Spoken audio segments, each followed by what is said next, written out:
Good Wednesday evening, everybody. David Paul with you here in the KHOU 11 Weather Center, 6:30 in the evening on the nose.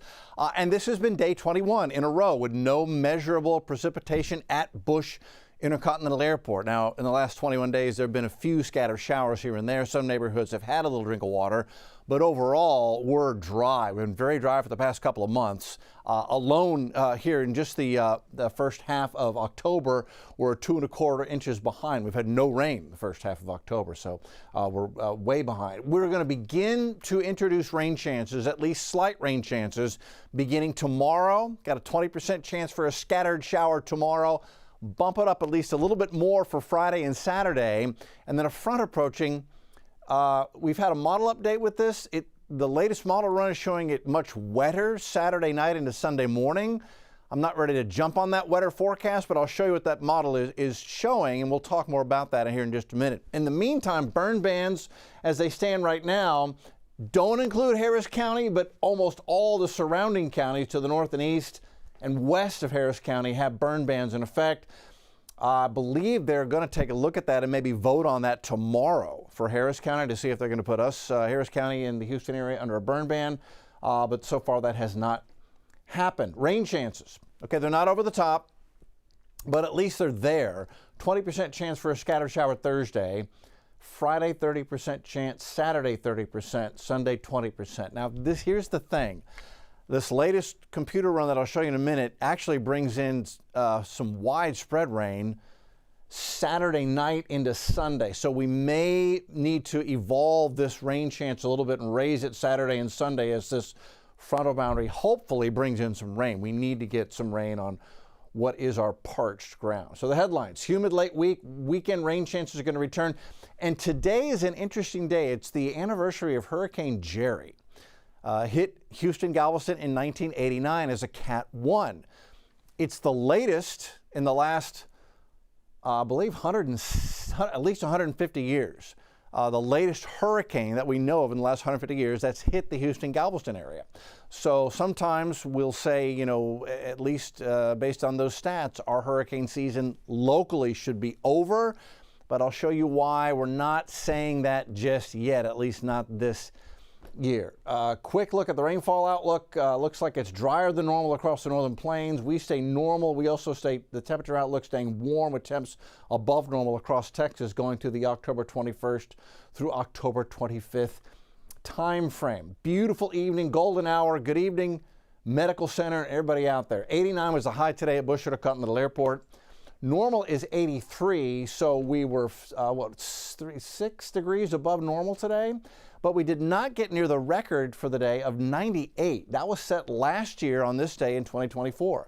Last year at this time, we were in a mini heat wave with highs in the upper 90s in October. Not so this year, but it is warm as we're above normal. Record low is 40. Set on this day in 1978. As we mentioned, the 70s were an unusually cold weather time across North America and the Northern Hemisphere. Had a cold decade in the 1970s that I've told you a couple times. I can remember walking to Ponderosa Elementary in the 70s, and it just seemed like it was always freezing cold every morning. I remember my toes being cold. Ragweed back up to 558. That's up from the 300s. So ragweed is high. If you are suffering from allergy symptoms right now, it's ragweed. Mold is low, grass is low, there's no tree pollen. So it's one of those rare days where really the only culprit out there for your allergies is ragweed, and so you can self-diagnose yourself with an actual ragweed allergy if you're having a bad day today. Again, golden hour, downtown. It just, to me, it looks like the Emerald City. If you've seen The Wizard of Oz, that's what it looks like. Yellow brick road leading in. What a gorgeous evening here in the Galleria area. Hello, Williams Tower. Galveston's at 80. Hobby's 84. Bush 85. Tomball 84. Sugarland 85. Conroe 85. Lovely late summer-like day, especially because dew points are in the 50s and 40s. Very comfortable. So this represents low humidity. And it just makes it easier for your body to cool itself. It doesn't have to use so much energy to cool itself when the humidity is this low. And that's why it feels good. It gives you more energy. Temperatures stay warm, but again, humidity stays low this evening and overnight. We will see humidity levels coming up overnight. Lows in the upper 60s to near 70 with increasing clouds as we head into tomorrow morning. And then just a quick glance at the next 3 days. Thursday, 20% chance for a scattered shower tomorrow.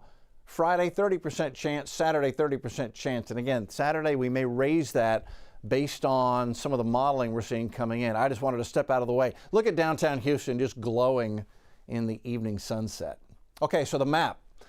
We go into tomorrow. High pressure moves a little further southeast to Florida. Big clockwise rotation around that high will bring a southerly flow off the Gulf. That is going to tap into some deeper moisture.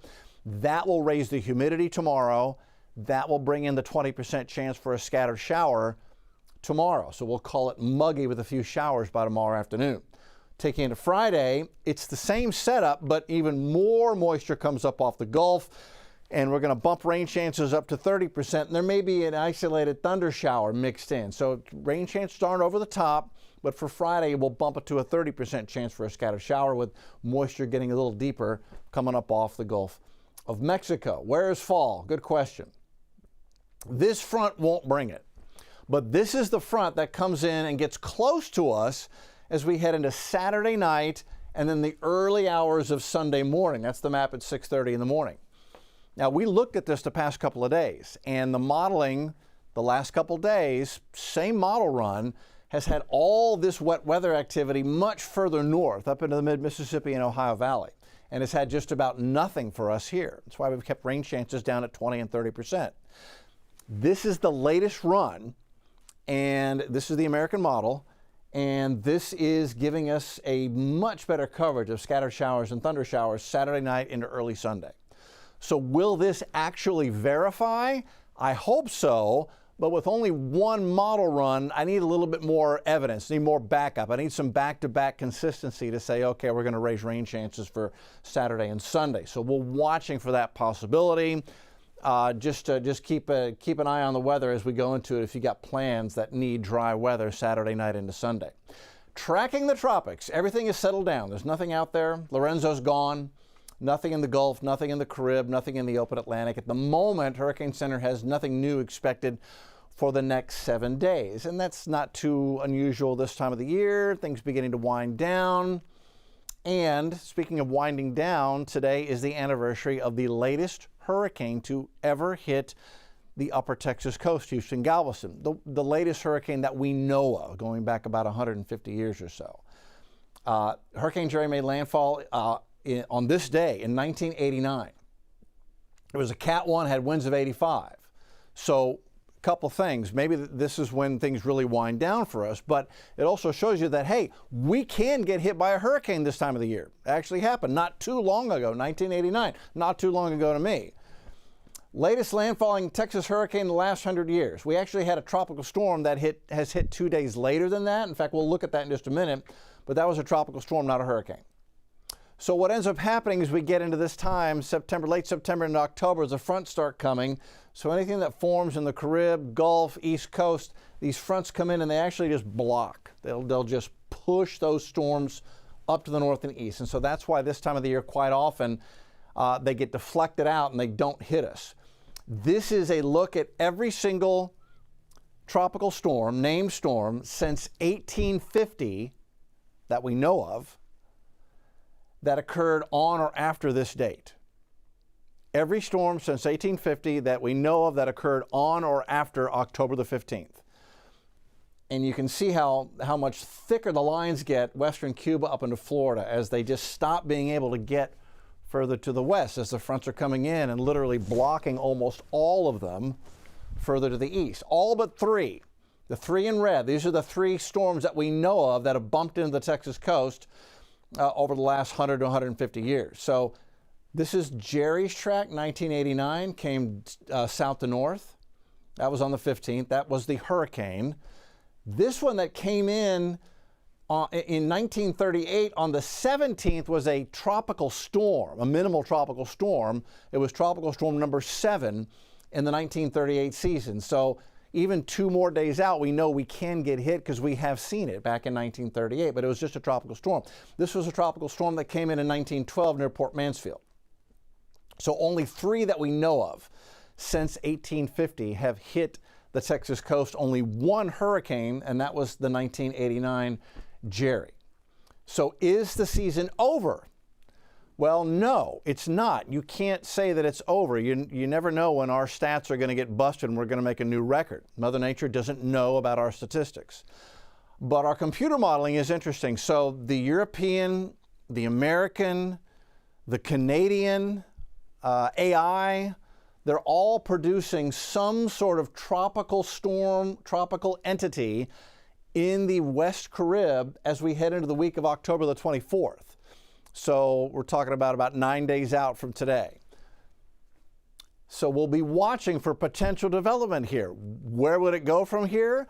Most likely it would get pulled north and not make it into the Gulf. That would be what we've seen over the past 150 years. But we'll be watching it to see what it actually does. So hurricane season not over yet, but likely we won't have any more to deal with. But you got to keep watching it one day at a time. 66 in the morning, we'll call it mild. You're going to notice the humidity is a little higher tomorrow. Then 88 is the high temp tomorrow afternoon with a 20% chance for a scattered shower tomorrow. That's new. And then we'll bump it to a 30% chance for a scattered thunder shower on Friday, on Saturday. And for the moment, I'm going to leave rain chances at 30% Saturday, 20% Sunday. Maybe this gets raised. If I get another run or two that's showing it wetter Saturday night, Sunday, we'll bump rain chances up for Saturday afternoon, Saturday night, and Sunday. No big change Monday, 90 on Tuesday. At times, models have been kind of flip-flopping on bringing another front in here middle of next week. We're going to take that with a grain of salt for now. All right, that's the way we stand. Have a great evening, everybody.